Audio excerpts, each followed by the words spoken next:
नेतृत्व असावं तर असं, नेता असावा तर तो असा की माझ्या मुलाच्या हॉस्पिटलला रजिस्टरलाच नाव लिहिलं होतं प्रतीक बाळकृष्ण गायकर हे संजय दिना पाटील यांचे भाचे आहेत. अकोले तालुक्यातील ब्राह्मणवाडा गावातून अतिशय ग्रामीण अतिदुर्गम भागातून मुंबई ईशान्येमध्ये ज्यांनी आपल्या स्वकर्तृत्वातून एक राजकीय वलय तयार केलं त्या आज आपल्याबरोबर आहेत आदरणीय शारदाताई गायकर. ह्या भगिनींचं कार्यकर्तृत्व बघितल्यानंतर, त्यांचा जीवन प्रवास बघितल्यानंतर तो निश्चितच आजच्या पिढीसाठी प्रेरणादायी राहणार आहे. याचं कारण म्हणजे कुठलीही राजकीय पार्श्वभूमी नसताना, कुठलंही पाठबळ नसताना त्यांनी स्वकर्तृत्वातून जे संघटन तयार केलेलं आहे आणि त्यांचं अभिनंदन आवाज सह्याद्रीच्या माध्यमातून आज करता येईल. याचं कारण म्हणजे राष्ट्रवादी शरदचंद्रजी पवार पक्षाच्या महिला आघाडीच्या उपाध्यक्षपदी त्यांची निवड झालेली आहे. जिल्ह्याच्या उपाध्यक्षपदी त्यांची निवड झालेली आहे. त्याबद्दल त्यांचं आवाज सह्याद्रीच्या मार्फत मी सहर्ष स्वागत करतो, अभिनंदन करतो. नमस्कार. नमस्कार. आपली एकदा ओळख आमच्या प्रेक्षकांना सांगा. नमस्कार, मी शारदा बाळकृष्ण गायकर. ईशान्य मुंबईमध्ये मी गेली 15 वर्ष मी राष्ट्रवादीच्या माध्यमातून मी महिला संघटनचं काम केलेलं आहे.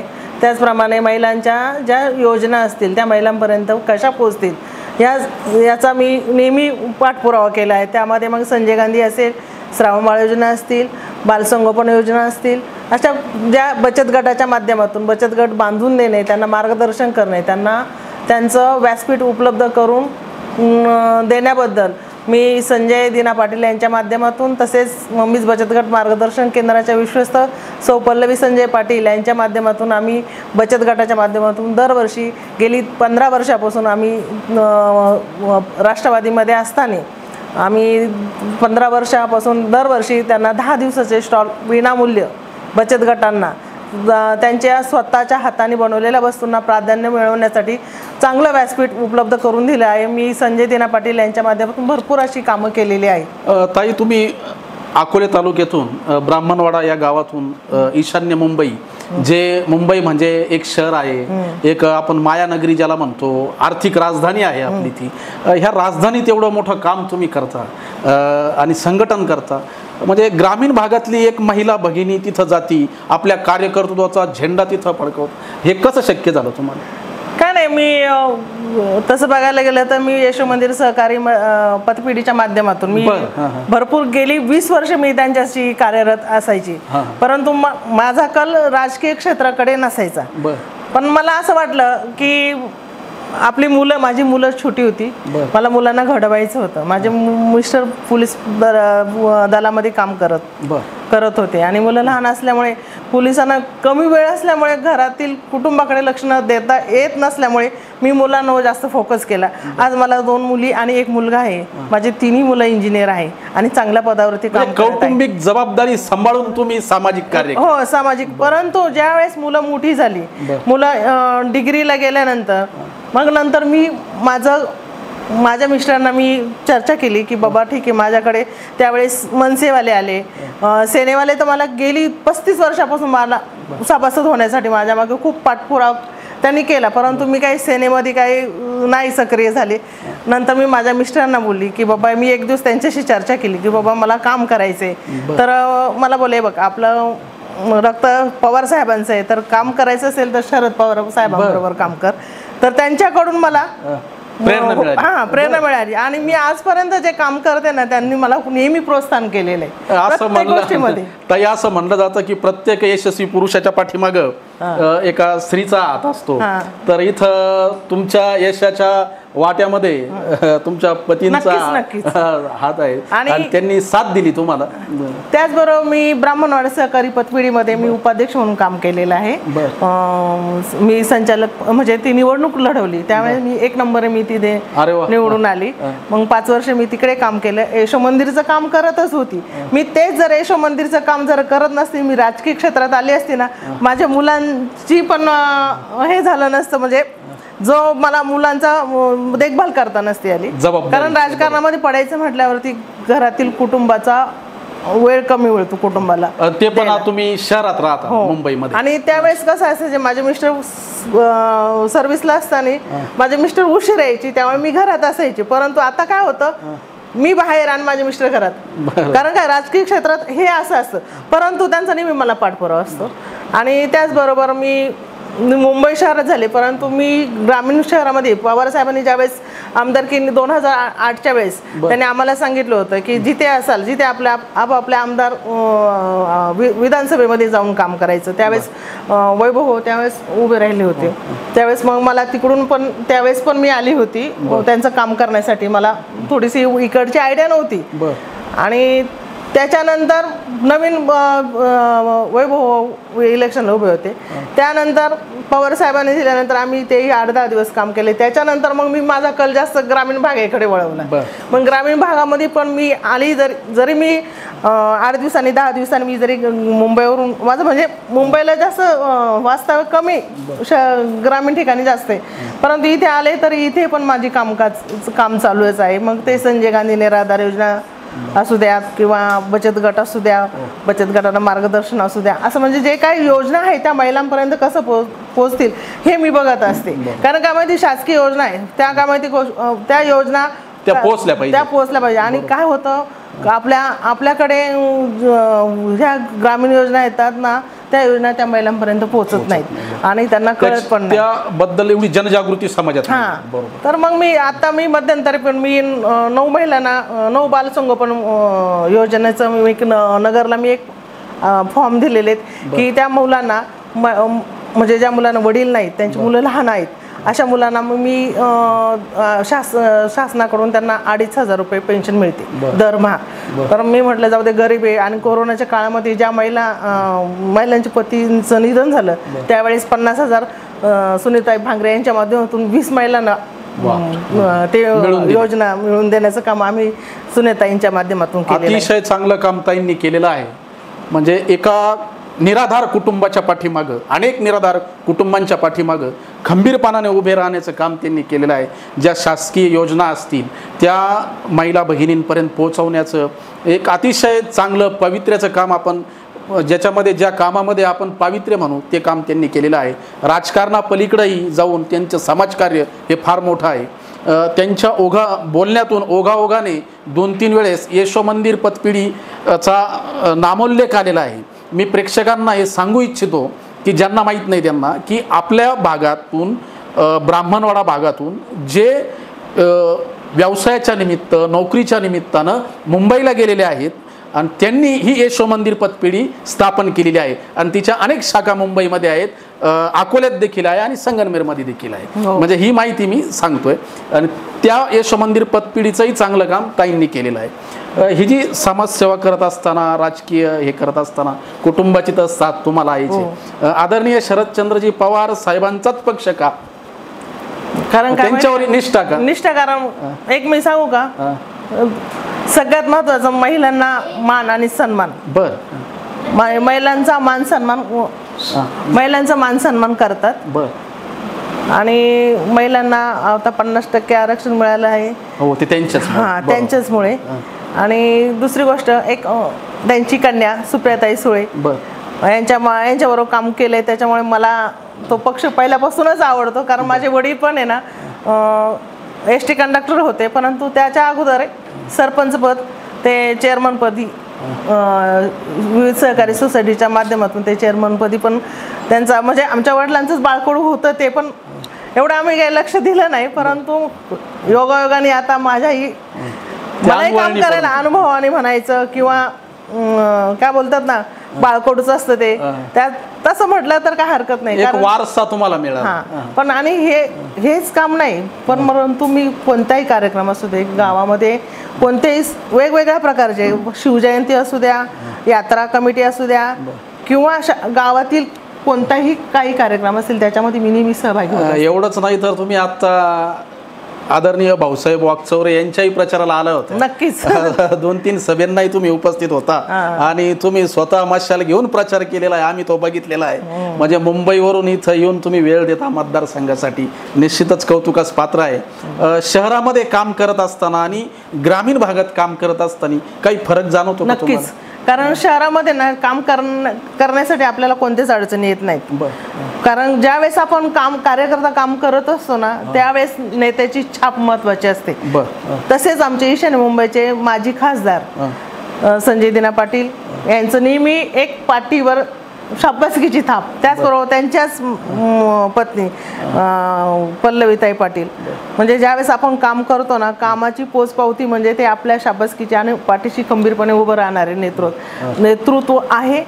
परंतु ग्रामीण ठिकाणी मी काम केलं, परंतु असं मला जाणवलं नाही की ज्यावेळेस आपण काम करतो त्यावेळेस आहे ना, आपला नेता आहे ना, नेत्याने एक फोन करून एक शाबासकी किंवा खुशालकी हे जे केलं पाहिजे ना, ते तसं मला जाणवत नाही. ग्रामीण भागामध्ये पाहिजे तसं कार्यकर्त्यांना सपोर्ट करत नाही. आणि काम करणारा कार्यकर्ता ना, हा जो काम करतो ना तो मागेच असतो, जो काम कमी करतो तोच पुढे असतो. हे मी ग्रामीण ठिकाणी पण म्हणजे बडेजावपणा करणारे पुढे असतात आणि जे खरे प्रॅक्टिकल ग्राउंड लेवलला काम करणारे त्यांच्यावर कुठेतरी अन्याय होतो, असं तुमची भूमिका आहे. आणि ते बऱ्याच अंशी सत्य आहे. अनेक ठिकाणी असं, अनेक पक्षांमध्ये असं दिसून येतं की जे खऱ्या अर्थाने काम करतात त्यांना म्हणावं तसा न्याय मिळत नाही, म्हणावं तसा पाठिंबा मिळत नाही. हे जे काम करत असताना, पक्षाचं काम करत असताना, महिला भगिनींचे प्रश्न सोडवत असताना प्रशासकीय पातळीवर तुमचा लढा कसा असतो? प्रशासकीय पातळीवर आमची मग फक्त आम्ही जायचं की साहेब आमचं काम करताय की नाही. आता त्यांना माहिती आहे का बाबा ह्या महिला कोणाच्या माध्यमातून काम करतात. 1-2 वेळा असं आम्हाला झालेलं, आपल्या मुलुंड तहसीलदार कार्यालयावरती एक अपंग व्यक्ती होती आणि त्या अपंग व्यक्तीला ते अधिकारी ते काय बोलले, ते ज्यावेळेस पेन्शन पास होते ना त्यावेळेस ती व्यक्ती तिथे जातीने दखल म्हणजे समोर सही करावी लागते. परंतु ती व्यक्ती अपंग असल्यामुळे आम्ही तिला उचलून तर घेऊन जाऊ शकत नाही. तर त्यावेळेस त्या अधिकाऱ्याने आम्हाला अडवणूक केली की तुम्ही ती व्यक्ती इथे आणा. म्हटलं साहेब ती व्यक्ती आणली पण तुम्हाला सही करायला खाली यावं लागेल. तर आम्ही तर उचलून आणू शकत नाही कारण ते एजेड पण आहे आणि त्यांना चालता पण येत नाही व्हीलचेअरवरती, त्यामुळे मी काही उचलून आणू शकत नाही. म्हटलं मला कोणाचंच हे पण नाही, जर तुम्हाला सही करायची नसेल तर ठीक आहे मी लावते खासदारांना फोन. म्हटलं आणि केलं फोन, नाही नका करू, फोन नका करू म्हणे, तुमचं काय असेल ते करतो. त्यांनी मग सही केली. म्हणजे पण एक काम करताना ना, ज्यावेळेस आपण काम करतो ना आपली ओळख कामातूनच होत असते. आणि त्या समोरची ज्यावेळेस अधिकाऱ्यांबरोबर आपण बोलतो त्यावेळेस अधिकाऱ्यांनाही कळतं की व्यक्ती की बाबा कुठेतरी काम करत आहेत म्हणून ते पण समोरची व्यक्ती समजून जाते. त्यामुळे मला तर तसं काय हे, परंतु मी जाते ना माझी जेव्हा कामं घेऊन, कुणाची असू दे, माझी किंवा माझ्या महिलांची असेल, त्यावेळेस मी जाते ना ती कामं लगेच होतात, म्हणजे अडचणी येत नाही मला. ताई तुम्ही धाडसी आहात, नेतृत्व गुण तुमच्यामध्ये आहेत आणि अन्यायाविरुद्ध लढण्याची जी वृत्ती आहे ते व्यक्तिमत्व तुमचं आहे. अकोले तालुक्यामध्ये काम करत असताना आता पुढची दिशा काय आहे तुमची? आम्ही असं ऐकलंय की तुम्ही जिल्हा परिषदेला उभे राहणार, असं चाललंय. पण बघूया आता जी काय होतं त्या धडाडीच्या नेत्या म्हणून तुमची गरज आहे आणि असं असेल तर तालुका निश्चितच स्वागत करेल, मतदारसंघ स्वागत करेल. पक्षीय काम करत असताना मग तुम्हाला आलेले आजपर्यंतचे अनुभव काही असे चांगले काही वाईट? असे चांगले तर नाही, ज्यावेळेस काम करतो त्याच्यामुळे आम्ही दानादानच करतो, प्रश्नच नाही. मग मारायची, थोडायची, फोडायची असेल ना ती पण तयारी असते. आम्ही उलट जर वेळ आली ना मारत होतो आणि सांगत होतो का आम्ही असं असं एक अशी व्यक्ती आम्ही त्या व्यक्तीला मारले. कारण तो जी व्यक्ती होती ना, ज्यावेळेस आम्ही त्याच्यावरती हात उचलले ना त्यावेळेस ती व्यक्ती आमच्या अंगावरती धावून आली होती. आम्ही सगळ्या महिला होतो गाडीमध्ये आणि त्यावेळेस तो आला, तो रिक्षावाला होता. तर रिक्षावाला आला, धावून आला. नंतर मग मी गाडीतून उतरले, म्हटलं काय बोलतो. मग त्याला मी त्याची कॉलर पकडली, त्याला 1-2 कानाखाली वाजवल्या आणि नंतर त्याच्या गाडीची चावी घेतली. तर तो परत आला माझ्या अंगावर धावून. तर तिथले ते स्थानिक लोक होते, ते बोलले तुम्ही कशाला ह्या महिलांच्या नादी, डेंजर महिला आहेत म्हटले, नादी नका लागू. आणि ते त्यावेळेस ते कॅमेरे लावले होते, त्यावेळेस खासदार स्वतःहून ते बघत होते. म्हटले पल्लू पल्लू एक काम बघ, त्या शारदाताई बघ काय करताय बघ, कशा मारतायत बघ. त्यांनी ते बघितलं होतं कॅमेऱ्यातून. आता मला तर माहीत नव्हतं, हे नंतर मला कळालं. परंतु मी ज्या वेळेस त्याची ना ती गाडीची चावी ना काढली आणि ऑफिसमध्ये दिली. एक शांताराम म्हणून नावाचा मुलगा होता, त्याला म्हणलं शांताराम ही चावी, रिक्षावाला येईल, आम्ही त्या रिक्षावाला मारले. म्हटलं पुढचं बघ तू. म्हणजे आम्हाला सपोर्ट होता. अन्यायाविरुद्ध प्रचंड तुम्ही लढता. बरं. आणि असं नाही कोणावर अन्याय झाला तर एखादी माझ्या बरोबर जर एखादी माझी मैत्रीण असेल, तिला समोरची व्यक्ती जर बोलत असेल, ती जर घाबरत असेल तर आपण तिला सपोर्ट करणार. का तू घाबरते, का तू त्याला उत्तर देत नाही. तर मला माझ्या 1-2 मैत्रिणी बोलल्या तुझे मिस्टर पोलीसमध्ये असं तसं. म्हटलं मी माझे मिस्टर पोलीसमध्ये म्हणून मी अशी वागतच नाही, पण ते मला कोणावरती अन्याय झालेला सहन होत नाही.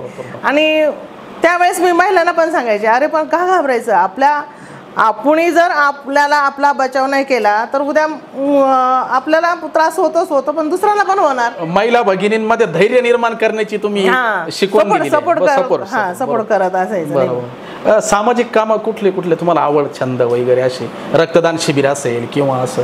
रक्तदान शिबिर मी केलं, पण ते मी रक्तदान शिबिर माझ्या बहिणीला दिलं होतं लग्नाच्या अगोदर. लग्न झाल्यानंतर नाही, डॉक्टर घेतच नाही महिलांची, ज्या लहान असेल तरच. महिलांसाठी काही उपक्रम वगैरे शहरामध्ये काही? उपक्रम म्हणजे हेच बचत गटाच्या माध्यमातून त्यांना ते स्टॉल. बचत गटामध्ये किती महिला असतील? 200 गट. 200 गट आहेत. प्रत्येक गटामध्ये किती महिला? 20 महिला. म्हणजे भरपूर संघटन तुमचं मोठं आहे. आणि ह्या महिला बचत गटाच्या माध्यमातून कसं काय काम चालतं? कसं बचत गटाला कोण ते पायपूस नसतं, ते हात मशीन, शिलाई मशीन होते शिवणे, त्याचं म्हणजे मार्केटिंग उपलब्ध करण्यासाठी ते व्यासपीठ तयार करण्याचं काम पल्लवीने केलेलं आहे. स्वयंरोजगार स्वतःच्या पायावर उभं राहण्यासाठी. ते झालं असेल. आपल्याकडे ग्रामीण ठिकाणी कुरड्या पापड्या आपल्याकडे एवढं व्हॅल्यू नाही, पण मुंबई ठिकाणी तुम्ही जाल ना, प्रत्येक स्टॉलला कुरडई, पापड, सांडगे, आपल्याकडे वडे बोलतात. आणि हे याला जास्त मार्केटिंग. आणि आमच्याकडच्या बचत गटातली असा एक बचत गट होता, गांडूळ खत. त्या महिलेला जागा कमी होती, ते बाहेर ते खिडकीच्या वरती ते आपण पत्रा लावतो ना, त्या पत्र्याच्या वरती त्याने ते गांडूळ खत तयार केलेलं शहरामध्ये. आणि त्याच्यातून तिने ते मार्केटिंग उपलब्ध, तर तिला 1 नंबर मिळाला होता. आणि तिची सिंगापूरला 8 दिवसाची फ्री मध्ये नेलं होतं. म्हणजे त्याच्यामुळे अशा बरेच 20 महिला होत्या. म्हणजे प्रेरणादायी उपक्रम, फार प्रेरणादायी उपक्रम आहे ना अशा. पण अजूनही पण आमचं ते काम चालूच आहे. आम्ही नाविन्यपूर्ण गोष्टींना साथ दिली जाते. आम्ही मंगळवार, गुरुवार आणि शनिवार 6 ते 8 संजय दिना पाटील यांचं कार्यालय भांडुप इथे. माझ्याबरोबर शेवाळ्या ताई असतात, त्यांची खासदारांची बहीण रेखाताई असतात. अजून 25-30 वर्ष झाली. 25-30 वर्ष समाजकारणात, राजकारणात. 25 वर्ष. बरोबर. 25 वर्ष राजकारणात काम करत असताना आदरणीय शरदचंद्रजी पवार साहेबांची कधी अशी भेट झाली ना? आम्ही दिल्लीला गेलो होतो. आम्हाला खासदारांनी ना विमानाने दिल्लीला नेलेलं. म्हणजे आमच्या 9 मार्च 2009 ला. नाही सॉरी, 2009 ला नाही, पवार साहेबांचा 75वा वाढदिवस होता. त्यावेळेस आम्ही स्वतः गेलो, त्यांना भेटलो आणि बोलणं पण झालं. आमचं समोरासमोर बोलणं झालेलं. आणि माझा वाढदिवस 15 ऑगस्ट 1971 माझी बर्थडे आहे. 15 ऑगस्टला माझा ज्यावेळेस आम्ही झेंडावंदनला जायचो ना, त्यावेळेस सुप्रियाताई मोठा केक, असा एवढा मोठा केक आणून माझा बर्थडे साजरा करत. म्हणजे फार घनिष्ठ संबंध आहेत तुमचे चांगले पवार साहेबांशी. बरोबर. आणि आजही ते आदर्श आहेत पवार साहेबांचं. एवढं वय झालं तरी ते काम करतायत, फिरतायत. आणि त्यांनी जिद्दीने एक लढा दिलेला आहे. लोकशाही बघायला मिळेलच तुम्हाला तो लढा. निकाल 4 जूनला. बरं.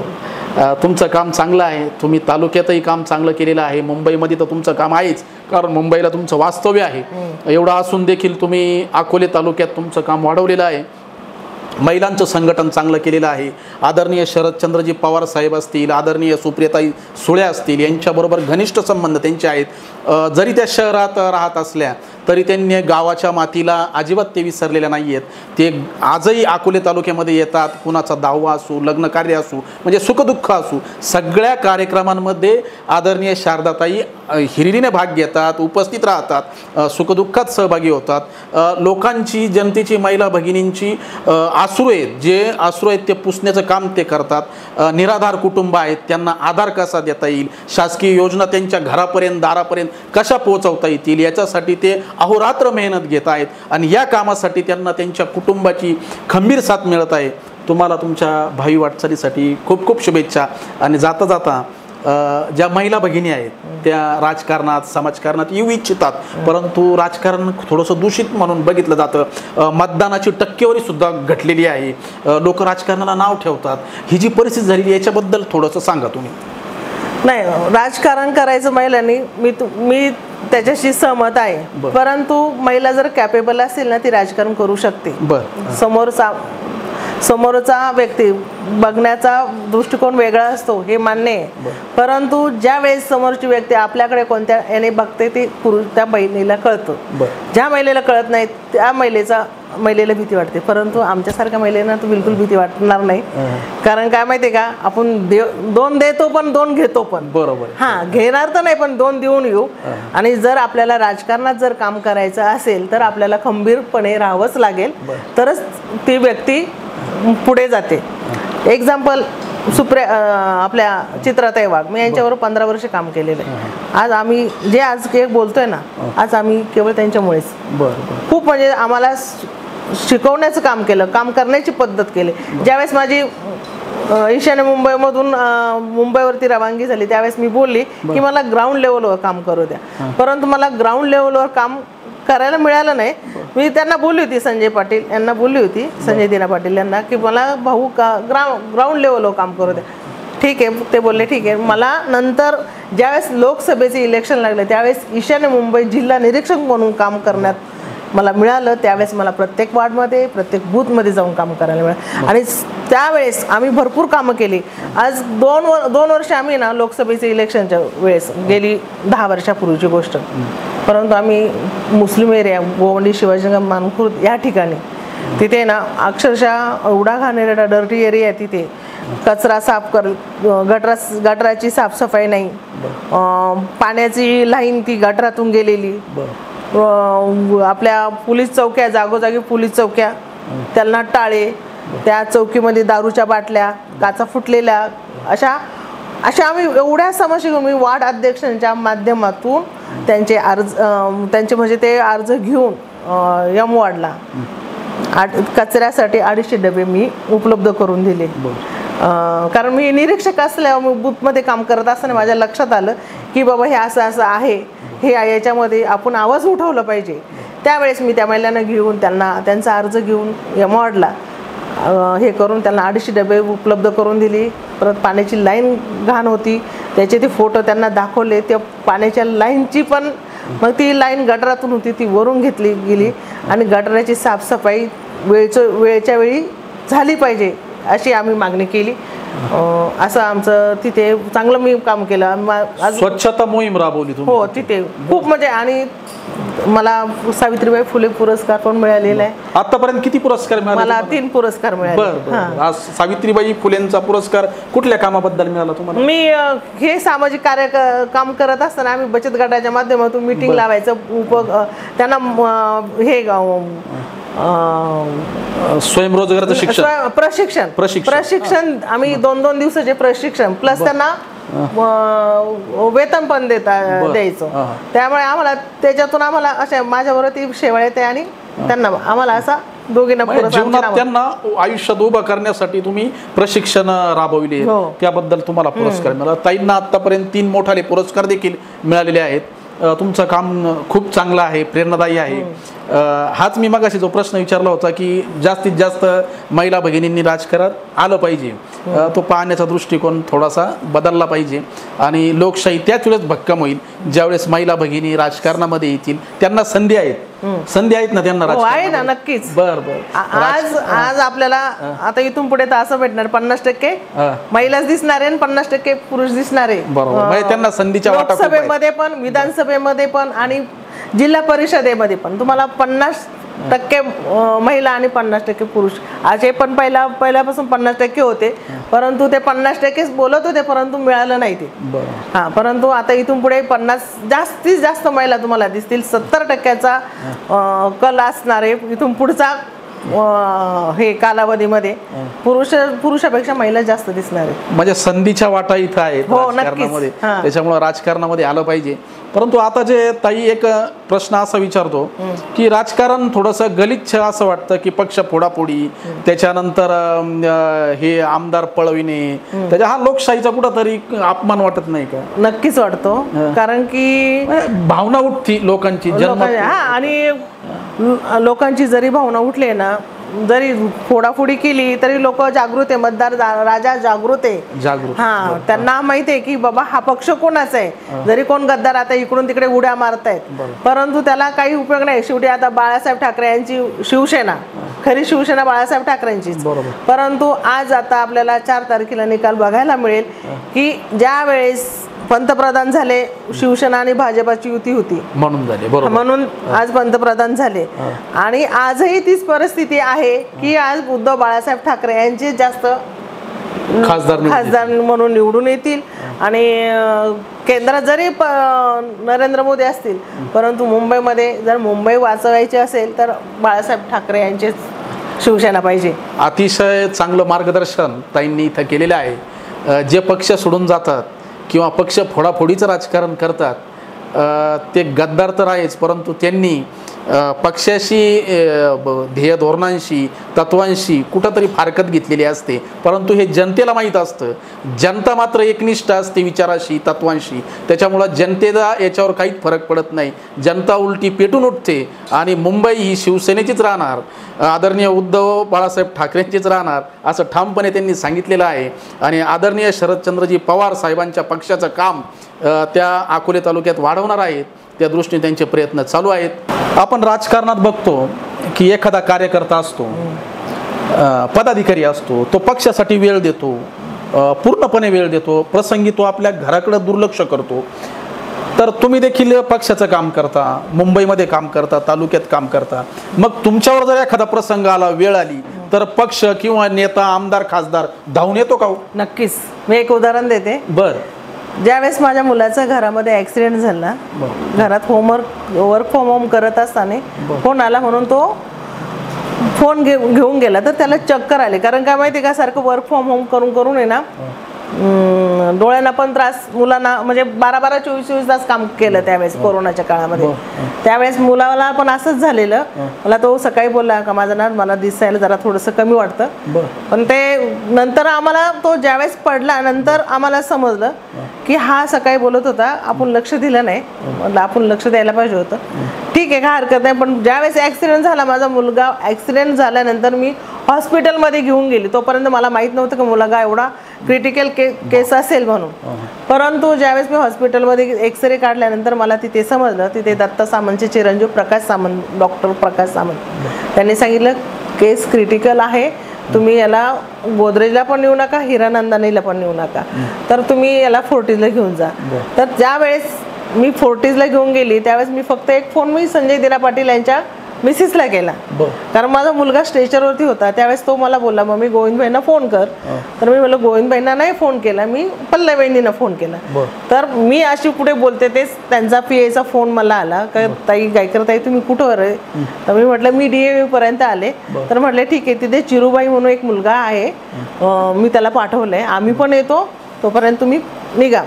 असं केल्यानंतर आम्ही ॲम्ब्युलन्सने मुलाला घेऊन गेलो. मी जाण्या अगोदर तिथे 50-60 कार्यकर्त्यांचा ताफा, स्वतः खासदार, त्यांची बायको पल्लवी संजय पाटील, त्यांचे PA गोविंदभाई, त्यांची मुलगी राजोलताई आणि मी तर पूर्ण ईशान्य मुंबईतून जेवढे मी काम करत होती तिथे सगळ्यांना माहीत झाल्यानंतर का असं झालंय, गायकरताईंच्या मुलाचा ॲक्सिडेंट झालाय आणि त्याला फोर्टिसला आणलं म्हणून ते सगळे होते. पण ज्या वेळेस ना डॉक्टरकडे चर्चा करायची, मीटिंग करायची, ज्यावेळेस त्याला MRI करायला नेलं, आमची परिस्थिती नव्हती, नवरा बायकोची दोघांची परिस्थिती नव्हती बोलण्याची, की बाबा परिस्थिती म्हणजे आम्ही काय बोलायचं हेच आम्हाला काही कळत नव्हतं. परंतु त्यावेळेस आम्हाला एवढा पाठीशी ते खंबीरपणे उभे राहिले. असं नेतृत्व असावं तर असं नेता असावा तर तो असा की माझ्या मुलाच्या हॉस्पिटलला रजिस्टरलाच नाव लिहिलं होतं प्रतीक बाळकृष्ण गायकर हे संजय दिना पाटील यांचे भाचे आहेत असं लिहिल्यामुळे तर डॉक्टर सुद्धा मुलाला विचारायचे संजय दिना पाटील ते कोण आहे तुमचे, तर ते बोलले आमचे त्यांचे घरातले संबंध आहे. परंतु एक मी कार्यकर्ता असून आज ते डॉक्टरांशी चर्चा करणं असं असं केस आहे, असं ही केस आहे, मग कसं करावं लागेल, काय करावं लागेल. परत नंतर बोलले की ताई बघा आपण ह्या डॉक्टरला बोलवलं, अजून दुसरा डॉक्टर बोलवायचं का, आणि ते त्या फोर्टिस हॉस्पिटलचे सल्लागार आहेत संजय दिना पाटील.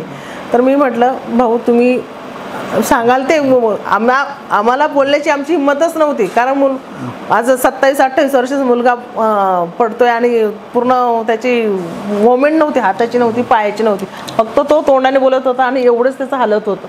परंतु त्यावेळेस असं नेतृत्व मी आता लोकसभेच्या इलेक्शन जिथे जिथे मला बोलायला लावलं तिथे तिथे मी हा किस्सा सांगितलेला आहे. हा सांगणं गरजेचं आहे की नेत्यांनी पण काळजी घेतली पाहिजे. जसा आमचा नेता घेतो ना तशी प्रत्येक नेत्यांनी कार्यकर्त्यांची काळजी घेतली पाहिजे, तर कार्यकर्ते टिकतील आणि पक्ष वाढीस मदत होणार आहे. आणि मी जाता जाता मी महिलांना एक सांगू इच्छिते की आपणही राजकारणात या, त्याच्यामुळे नक्कीच आपण बघतोय बलात्कार होतात, महिलांवरती अत्याचार होतात.